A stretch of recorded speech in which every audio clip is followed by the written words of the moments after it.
Hello everyone.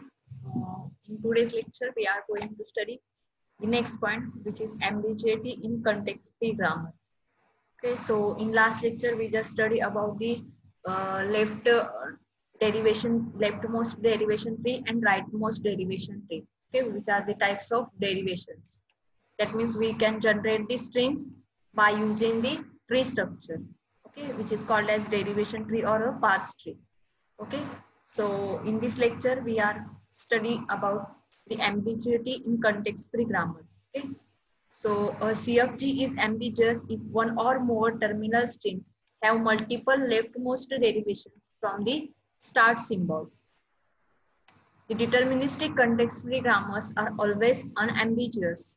Okay, so ambiguous means त्याच्यामध्ये एक किंवा एकपेक्षा जास्ती टर्मिनल स्ट्रिंग्स क्रिएट होत असतील from the multiple leftmost डेरिव्हेशन्सचा use करून ह्याच्यामध्ये जर मल्टिपल स्ट्रिंग्स क्रिएट होत असतील तर ते ग्रामर ambiguous आहे. That is CFG is ambiguous. Okay, so for example, A tends to epsilon, B tends to epsilon. Okay, that means epsilons are the context-free grammar which is ambiguous. Then the another example is given here, which is this derivation trees, that is A plus A, then another one is A plus A. Okay, suppose we find out the string as A plus A plus A. Okay, that means triple A. Then it is used or it is defined by using the rules which is A tends to A plus A. Okay, so we can use here or we can generate that particular string, that is triple A, by using the derivation trees like A, then A tends to A plus A. This rule is used here. Okay, after that it uses A as terminal node A, okay, which is given here. Then see this second A, which uses the another rule, that is A plus A again here, and after that it puts the values of A, and A is terminal node small a. Okay, so it creates the string A. Okay, that is A plus A plus A. Okay, here plus is the sign, it is not the concatenation or union. Okay, so this is only the symbol. Okay, that is A plus A. This is the rightmost derivation tree and this is the leftmost derivation tree. Here A, then it uses A plus A rule here, and see here in this diagram we just use right A firstly.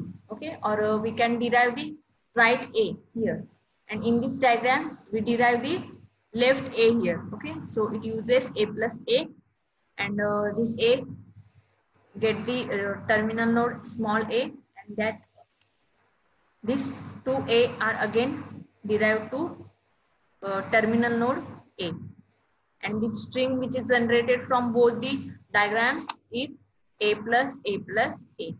Okay, so we can find out the grammar is context free or not. Okay, so for that we can use the another example here. त्याच्यामध्ये एक example दिलेलं आहे आणि त्याच्यामध्ये grammar दिलेलं आहे. Okay, so the grammar is given as G is equal to S, comma, that is a non-terminal symbol. Then the terminal symbols are A plus B, comma, plus, comma, star. Okay, these are the separate terms. Okay, A plus B ही एक term आहे याच्यामध्ये. त्याच्यानंतर second term किंवा second symbol आहे तो plus असणार आहे आणि थर्ड सिम्बॉल आहे तो स्टार असणार आहे. Okay, then P means production rule and S means starting symbol. Okay, where P consist of, here production rules काय काय दिलेले आहेत तर त्याच्यामध्ये फर्स्ट प्रोडक्शन रूल आहे S tends to S plus S. Okay, then second rule is S tends to S star S. Then the third rule is S tends to A or B. Okay, तर या type मध्ये हे rule याच्यामध्ये दिलेले आहेत आणि त्याच्यामध्ये जी string generate होणार आहे तर ती स्ट्रिंग काय आहे तर A plus A star B. Okay, this is the string and it can be generated in different ways. Okay, याच्यामध्ये डिफरंट वेने ती स्ट्रिंग काय होऊ शकते, जनरेट होऊ शकते. ओके, तर आता याच्यामध्ये बघा, फर्स्ट ऑफ ऑल ही जी स्ट्रिंग आहे A plus A star B. Okay, तर याच्यामध्ये ग्रामर काय दिलेलं आहे, तर S tends to S plus S. हे तीन, this is first, this is second, and this is third. These are the three rules here. Okay, the starting symbol is S. That's why you can use any of the string here, which is given. First of all, we use S tends to S plus S. आता याच्यामध्ये एकापेक्षा जास्त veg असणार आहेत की ज्याच्यामध्ये आपण ही string find out करणार आहोत. आणि त्याच्यामध्ये जर ती स्ट्रिंग सेम आली दोन्हीही बेस यूज करून, तर त्याच्यामध्ये ते ग्रामर काय असतं, ambiguous असतं. Okay, so we can take two ways here. First one, we can use S tends to S plus S, and here also we can use another rule which is S into S. Okay, त्याच्यामध्ये दोन separate rules use केलेले आहेत, पण याचं जे output मिळणार आहे ते सेम मिळणार आहे. ओके, तर आता याच्यामध्ये हा जो फर्स्ट रूल यूज केलेला आहे S प्लस S, याच्यामध्ये फर्स्ट ऑफ ऑल काय पुटअप केलेलं आहे, तर S टेन्स टू A ही व्हॅल्यू पुटअप केलेली आहे. ओके, आता इथे ए और बी घेतलेला आहे, म्हणजे याच्यामध्ये सुद्धा अगेन दोन रूल आहेत, एस टेन्स टू ए आणि सेकंड रूल काय असणार आहे, S tends to B separately. तर ते सेपरेटली न लिहिता इथे या टाइप मध्ये लिहिलेलं आहे. ओके, तर आता याच्यामध्ये हा जो एस आहे तो या ए ने पुटअप केलेला आहे. Then plus S is taken as it is. Then in the next step here we can put up as S tends to S into S. हा रूल इथे पुटअप केलेला आहे एसच्या ठिकाणी. ओके, तर आता इथे एस इंटू एस घेतल्यामुळे आपल्याला अगेन याच्यामध्ये व्हॅल्यू पुटअप करायला येऊ शकते. तर आता याच्यामध्ये जी नेक्स्ट स्टेप आहे, याच्यामध्ये बघा ए प्लस हा एस आहे तो कशाने पुटअप केलेला आहे, ए ने पुटअप केलेला आहे इंटू एस. आता इथे आपल्याला सेकंड ह्याच्यामध्ये स्टार घ्यायचा आहे किंवा जो क्लीन क्लोजर आहे तो घ्यायचा आहे सिम्बॉल. तर त्याच्यामध्ये तो घेण्यासाठी आपण इथे एस इंटू एस किंवा एस स्टार एस हा फॉर्मॅट आपण इथे यूज केलेला आहे. ओके, तर आपल्याला इथपर्यंत स्ट्रिंग मिळालेली आहे A plus A star. Okay, आणि त्याच्यानंतर हा जो लास्ट एस आहे तो कशाने रिप्लेस केलेला आहे, बी ने रिप्लेस केलेला आहे. त्यामुळे आपल्याला इथे स्ट्रिंग जनरेट झालेली आहे A plus A star B. Okay, ही स्ट्रिंग आपल्याला फायनली इथे जनरेट झालेली आहे फर्स्ट वे यूज करून, त्याच्यामध्ये आपण S tends to S plus S हा रूल यूज केलेला आहे. आणि त्याच्यानंतर सेकंड वेने फाइंड आउट करताना आपण रूल कोणता यूज केलेला आहे, तर S tends to S star S हा रूल याच्यामध्ये यूज केलेला आहे. त्याच्यानंतर बघा हा सेकंड रूल यूज करून आपल्याला जे काही याच्यामध्ये रूल्स यूज करून जो फाइंड आउट स्ट्रिंग आहे तर ती कशी केलेली आहे, तर ह्याच्यामध्ये हा जो एस फर्स्ट आहे तो एस प्लस एस ने रिप्लेस केलेला आहे. ओके, म्हणजे या सेकंड रूलने रिप्लेस केलेला आहे आणि हा जो स्टार एस आहे तो ऍज इट इज घेतलेला आहे. त्याच्यानंतर हा जो फर्स्ट एस आहे तो ए ने रिप्लेस केलेला आहे. नेक्स्ट स्टेप मध्ये जो सेकंड एस आहे तो अगेन ए ने रिप्लेस केलेला आहे. आणि जी थर्ड स्टेट आहे तर त्या थर्ड स्टेट मध्ये हा जो एस आहे तो बी ने रिप्लेस केलेला आहे. त्यामुळे जी स्ट्रिंग जनरेट होते ती स्ट्रिंग सेम इथे जनरेट झालेली आहे A plus A star B. Okay, and that's why we can generate the same string by using different ways. That's why the grammar is ambiguous grammar. Okay, आणि त्यामुळे जे grammar create होणार आहे ते grammar ambiguous असणार आहे, कारण याच्यामध्ये डिफरंट रूल यूज करून सुद्धा आपण सेम स्ट्रिंग काय करू शकतो, जनरेट करू शकतो. Okay, and from that particular ways we can generate the derivation tree. आता हे जे आपण दोन वेज यूज करून हे स्ट्रिंग जनरेट केलेली आहे तर तेच आपण या डायग्राम मध्ये काय केलेलं आहे, कन्वर्ट केलेलं आहे. ओके, सो फर्स्ट बघा, first S is taken as S plus S. Okay, that is S plus S. Again this S is replaced bye A. Okay, तर या स्टेप मध्ये आपण हा ए रिप्लेस केलेला इथं लिहिलेला आहे. त्याच्यानंतर हा जो एस आहे सेकंड एस तर तो कशाने रिप्लेस केलेला आहे, एस स्टार एस ने रिप्लेस केलेला आहे. ओके, आणि त्याच्यानंतर नेक्स्ट मध्ये हा जो एस असणार आहे तो ए ने रिप्लेस केला आणि नेक्स्ट स्टेप मध्ये हा एस आहे तो बी ने रिप्लेस केलेला आहे याच्यामध्ये. ओके, आणि या सेकंड डायग्राम मध्ये बघा रूल काय आहे, S tends to S star S. Then this S is replaced by S plus S. Again this s is replaced by a, this s is replaced by a, and this s is replaced by B, okay, which is not given here, but that S is replaced with B. And this derivation tree is generated from this ambiguous grammar. Okay, so this is the example of ambiguous grammar. Then the next one is, if G is the grammar S tends to SBS or A, show that G is ambiguous. So consider the string ABA, BA belongs to the grammar, okay, which is generated from this grammar.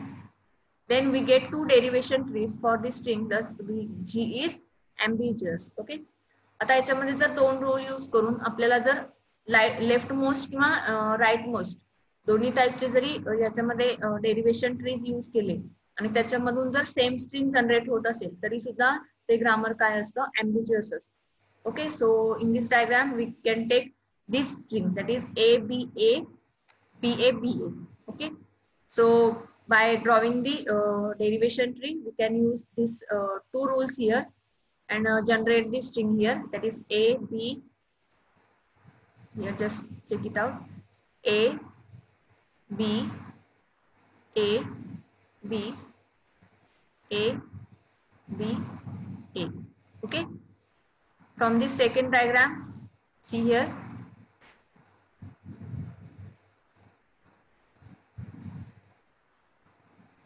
suppose you can write from the rightmost, you can just see A B A B A B A. Okay, from leftmost you just write from read from left side. Okay, so the string is same which is given here. Okay, so that's why the grammar is ambiguous. Okay, then the next point is simplification of context-free grammar. Simplification of CFG means reduction of CFG. That means we can reduce the grammar. Okay, so for the simplification of the context-free grammar, we can use three steps. First one is reduction of CFG. Reduction of CFG. Then second one is removal of unit productions. And third one is removal of null productions. Okay, so these are the three steps for simplification of context-free grammar. So first one is reduction of CFG. Okay, for reduction of CFG, we can use the steps here, which is given. So derivation of an equivalent grammar G dash from CFG, such that we can use the particular variable derives from some terminal strings. That's why we can use the steps here. याच्यामध्ये आपल्याला steps use करायचे आहेत आणि त्या steps use करून आपल्याला जे काही ग्रामर आहे तर ते ग्रामर काय करायचं आहे, रिड्यूस करायचं आहे. ओके, सो याच्यामध्ये दोन फेजेस यूज केलेले आहेत आणि त्याच्यामध्ये त्या कशा करायच्या आहेत तर त्याच्यामध्ये जी फर्स्ट फेज आहे तर त्याच्यामध्ये स्टेप्स काय आहेत तर step first, include all symbols W1 that derive some terminal and initial I is equal to 1. Then step second, include symbol WI plus 1 that derives WI. Okay, तर हीच प्रोसिजर याच्यामध्ये repeat करायची आहे आणि ती ही प्रोसिजर काय आहे किंवा या स्टेप्स काय आहेत तर या तुम्हाला या एक्झाम्पल वरून समजते. Okay, so find a reduced grammar equivalent to the grammar G having production rules. त्याच्यामध्ये ग्रामर रिड्यूस करायचं आहे आणि त्याच्यामध्ये हे प्रोडक्शन रूल्स इथे दिलेले आहेत. ओके, तर हे प्रोडक्शन रूल्स आहेत तर त्याच्यामध्ये आपल्याला प्रोसीड कुठे करायचं आहे तर फेज 1 अँड फेज 2. आता या स्टेप्स आहेत त्या एक्झाम्पल मध्ये मी तुम्हाला सांगणार आहे. या इथे थिअरॉटिकली काय दिलेले आहेत तर त्या इथे आपल्याला बघायचे आहेत. सो फेज 1, आता याच्यामध्ये फेज 1 मध्ये आपल्याला first of all symbols find out करायचे आहेत. Okay, so first one is, आपण इथे फर्स्ट फेज बघतोय आणि या फर्स्ट फेजचं वर्किंग काय आहे बघा. First of all find the terminal symbols. Okay, that is denoted by T, which is, आता याच्यामध्ये हे टर्मिनल सिम्बॉल्स तुम्ही कुठून फाइंड आउट करणार तर ह्याच्यामध्ये जे स्मॉल लेटर्स मध्ये आहेत किंवा स्मॉल अल्फाबेट्स आहेत तर ते काय असतात तर टर्मिनल सिम्बॉल्स असतात. आता या रूल्स मध्ये कोणते कोणते दिसत आहेत तुम्हाला तर याच्यामध्ये एक आहे तो C. Okay, small C, then small A and small E.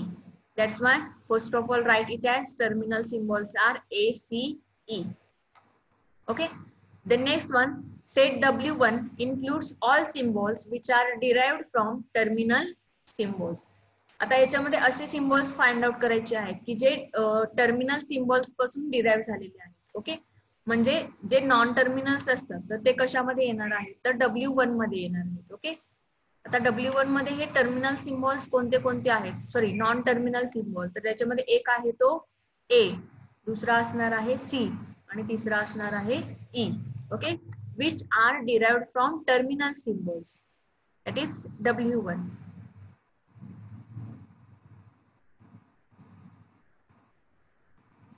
Then next one is W2. W2 मध्ये काय फाइंड आउट करायचे तर includes all symbols that are derived the symbols present in W1. म्हणजे W1 मध्ये असणारे जे काही सिम्बॉल्स आहेत त्याच्यापासून जी स्ट्रिंग डिराइव्ह झालेली आहे किंवा नोड डिराइव्ह झालेला आहे ते नोड्स कोणते कोणते असणार आहेत. तर याच्यामध्ये बघा, आता हा जो एस होता, हा एस याच्यामध्ये का आलेला नाहीये तर तो स्टार्टिंग सिम्बॉल असणार आहे म्हणून हा W1 सेट मध्ये घेतलेला नाहीये, पण तो W2 सेट मध्ये इन्क्लूड होणार आहे. कारण का तर याच्यामध्ये जे W1 मध्ये प्रेझेंट आहेत तर ते सिम्बॉल्स यूज करून असे कोणते रूल्स क्रिएट केलेले आहेत किंवा असे कोणते सिम्बॉल्स असणार आहेत. तर याच्यामध्ये बघा, फर्स्ट ऑफ ऑल असणार आहे A. Okay, then C, S, E, म्हणजे तुमचे जे प्रोडक्शन रूल मध्ये जे नॉन टर्मिनल्स असं आहेत तर ते सगळे नॉन टर्मिनल्स हे W2 मध्ये येणार आहेत. ओके, त्याच्यानंतर W3 which includes all symbols that can derive the symbol present in W2. म्हणजे W2 मध्ये असणारे जे काही सिम्बॉल्स आहेत त्याच्यापासून जे स्ट्रिंग जनरेट झालेले आहेत असे सिम्बॉल्स असणार आहेत. तर याच्यामध्ये सुद्धा जे काही all over terminal non terminals आहेत तर ते नॉन टर्मिनल्स याच्यामध्ये असणार आहेत. ओके, तर आता ह्याच्यामध्ये हे जे ग्रामर होतं ते जी होतं. ओके, तर फेज वन मध्ये आपल्याला नवीन ग्रामर क्रिएट करायचंय which is G dash. Okay, then that grammar includes the non-terminals, terminals, production rules and starting symbol. तर आता ह्याच्यामध्ये जे प्रोडक्शन रूल दिले होते ते हे दिले होते. तर आता आपल्याला जर त्याच्यामध्ये ग्रामर्सचे टपल्स फाइंड आउट करायचे असतील तर याच्यामध्ये कंटेक्स्ट फ्री ग्रामर मध्ये 4 टपल्स आहेत. मग ते non terminal, terminal, production rules and starting symbol. तर त्याच्यामध्ये हे आपण W3 म्हणजे W3 मध्ये जे नॉन टर्मिनल्स फाइंड आउट केले तर हे नॉन टर्मिनल्स याच्यामध्ये येणार आहे. Okay, this is first tuple. Okay, that is non terminal. Okay, then second one is terminal. Terminal nodes are A, C, E which is second tuple. Okay, then production rules. Production rules आहेत हे as it is आपण use करू शकतो. आणि त्याच्यानंतर S आहे, S हा काय असणार आहे तर स्टार्टिंग सिम्बॉल असणार आहे. Okay, so these are the production rule is given here which is given in this rule, or we can minimize it, that is S tends to AC. Okay, तर AC या type मध्ये आपण ते reduce करू शकतो. हा again S tends to B आहे तो आपण नाही घेतला तरी चालू शकतो याच्यामध्ये. Then A tends to A is as it is, then C tends to CE and E tends to AE or A. Okay, ज्याच्यामध्ये हे रिपीटेड यूज होतात किंवा जे टर्मिनल्स एस टेन्स टू बी आहे. ओके, तर याच्यामध्ये हा आपण याच्यामध्ये रिड्यूस केला तरी चालतो याच्यामध्ये. Then phase second, Y1 include start symbol, म्हणजे याच्यामध्ये Y1 ला स्टार्टिंग सिम्बॉल अलोकेट करायचा आहे याच्यामध्ये. आता स्टार्टिंग सिम्बॉल एस असल्यामुळे तो आपण इथे अलोकेट केलेला आहे. त्याच्यानंतर Y2 includes all symbols that can be derived from start symbol, म्हणजे स्टार्ट सिम्बॉल पासून डिराइव्ह झालेले जे काही सिम्बॉल्स आहेत तर ते याच्यामध्ये येणार आहेत. तर Y2 टेंड्स टू SAC, म्हणजे एस मध्ये एक यूज केलेला आहे, ए मध्ये यूज केलेला आहे आणि सी मध्ये यूज केलेला आहे म्हणून आपण हे इथे घेतलेले आहेत. Then Y3 includes all symbols that can be derived from Y2 पासून डिराइव्ह झालेले असे कोणते सिम्बॉल्स आहेत तर ते Y3, Y4 याच्यामध्ये अलोकेट करायचे आहे. तर त्याच्यामध्ये Y3 मध्ये असणार आहे SAC, स्मॉल AC. Y4 मध्ये असणार आहे SAC, AC, कारण हे टर्मिनल सिम्बॉल्स आहेत A and C. तर आता याच्यामध्ये जे नवीन ग्रामर जनरेट झालेलं आहे तर त्याच्यामध्ये काय असणार आहे तर ACS हे नॉन टर्मिनल्स असणार आहेत. ए आणि सी हे काय असणार आहेत टर्मिनल्स असणार आहेत. P हे प्रोडक्शन रूल असणार आहे आणि S हे स्टार्टिंग सिम्बॉल असणार आहे. आणि आता याच्यामध्ये जे प्रोडक्शन रूल्स जनरेट झालेले आहेत तर ते प्रोडक्शन रूल्स कोणते असणार आहेत तर याच्यावरून सुद्धा ते मिनिमाइज केलेलं आहे. S tends to AC, then A tends to A and C tends to C. म्हणजे हा जो E हा प्रोडक्शन रूल होता तर तो रूल याच्यामध्ये काय झालेला आहे, मिनिमाइज झालेला आहे. आणि तो मिनिमाइज कसा काय झालेला आहे तर याच्यामध्ये हे या ग्रामर मध्ये बघू शकता फर्स्ट फेज मध्ये ACES असे होते. आता याच्यामध्ये घेताना आपण फेज 2 मध्ये असे स्टार्टिंग सिम्बॉल घेतलेले आहेत की जे स्टार्टिंग सिम्बॉल पासून जनरेट झालेले आहे. तर स्टार्टिंग सिम्बॉल मध्ये बघा काय होतं, फक्त S tends to AC. Okay, तर याच्यामध्ये फक्त आपण A आणि C हेच फक्त याच्यामध्ये घेतलं. आता ह्याच्यामध्ये स्टार्टिंग स्टेट मध्ये ACE असतात तर आपण इथे E घेतला असता, पण याच्यामध्ये AC दोनच आहेत त्यामुळे आपण हा E काय केलेला आहे याच्यामध्ये निग्लेक्ट केलेला आहे. म्हणून हा जो इथं E होता तो निग्लेक्ट झालेला आहे आणि याच्यामध्ये फक्त 3च सिम्बॉल्स आलेले आहेत.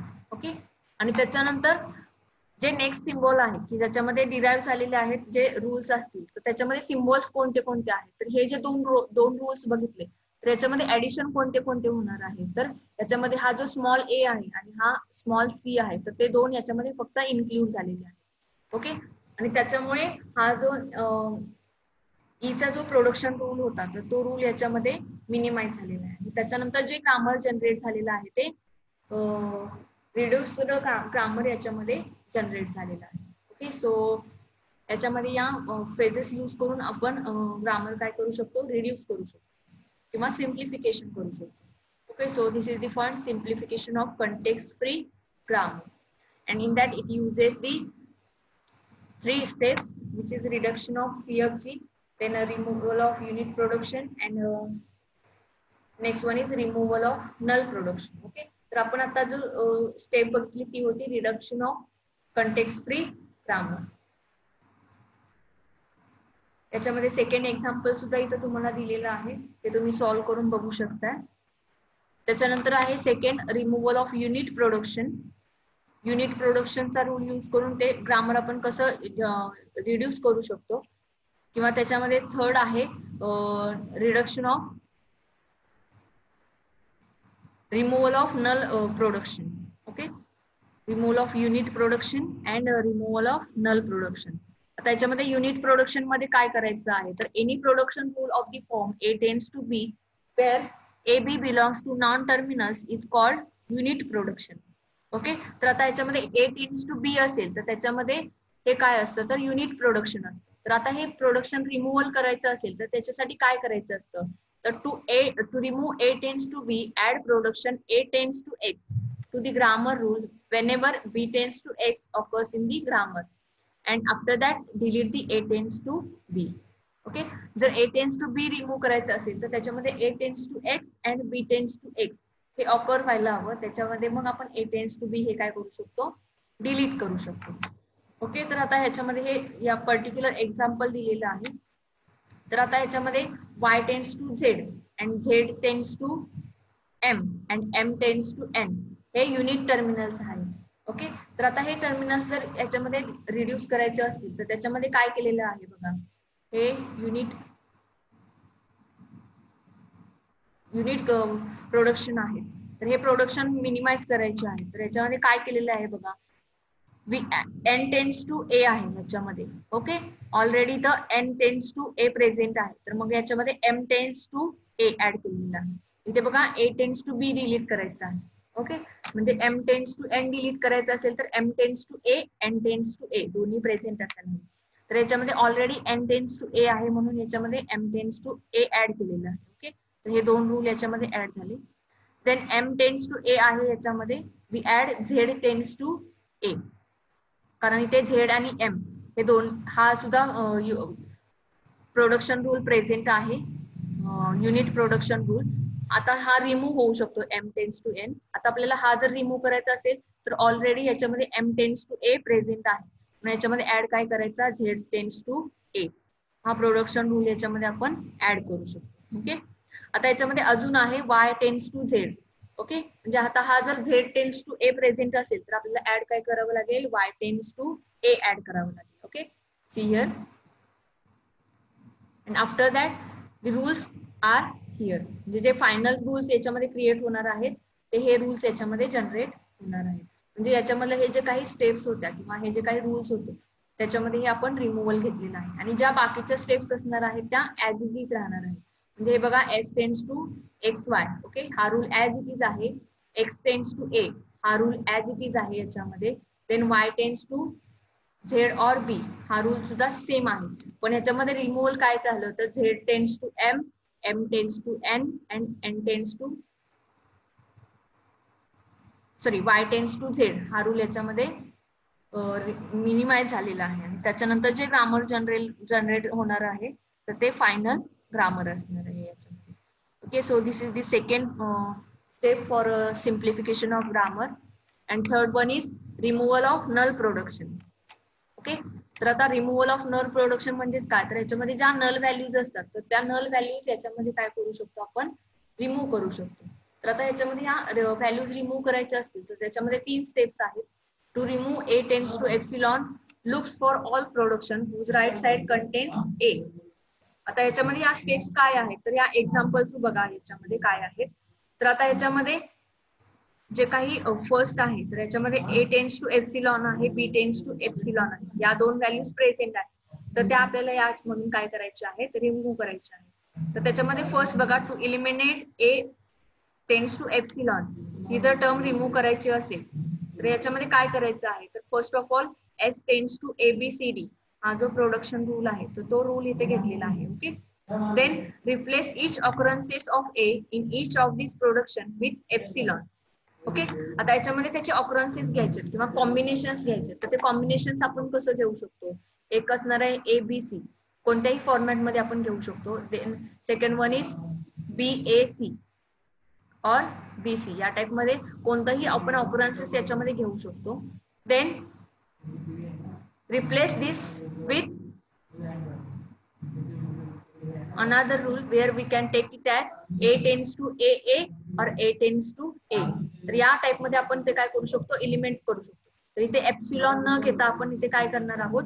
सपोज जर a tends to a घेतला तर याच्यामध्ये हा जो a आहे तो जर एप्सिलॉन ने पुटअप केला तर आपण इथं a tends to a या टाइप मध्ये रूल काय करू शकतो जनरेट करू शकतो. आणि त्याच्यामुळे जे नवीन रूल जनरेट झालेला आहे तर तो रूल काय असणार आहे तर तो s tends to a b a आणि हे जे नवीन ऑकरन्सेस घेतलेले आहेत तर ते नवीन ऑकरन्सेस याच्यामध्ये ऍड होणार आहेत. That is new occurrences of S and we can replace this A with A and small a and that's why we can remove this epsilon. Okay, so this is the new production and the another rules are same because we just only remove the a tends to epsilon. Okay, so same procedure is applied for b tends to epsilon. Okay, तर बी tends to epsilon साठी सुद्धा same याच्यामध्ये rules generate होणार आहेत. Okay, तर हे जे rules घेतलेले आहेत ते A tends to epsilon remove करून याच्यामध्ये आलेले आहेत. त्याच्यानंतर बी हा remove B tends to epsilon remove करायचा आहे. तर त्याच्यामध्ये जे रूल्स क्रिएट होणार आहेत तर बघा B tends to B B epsilon, these are the rules. So we get this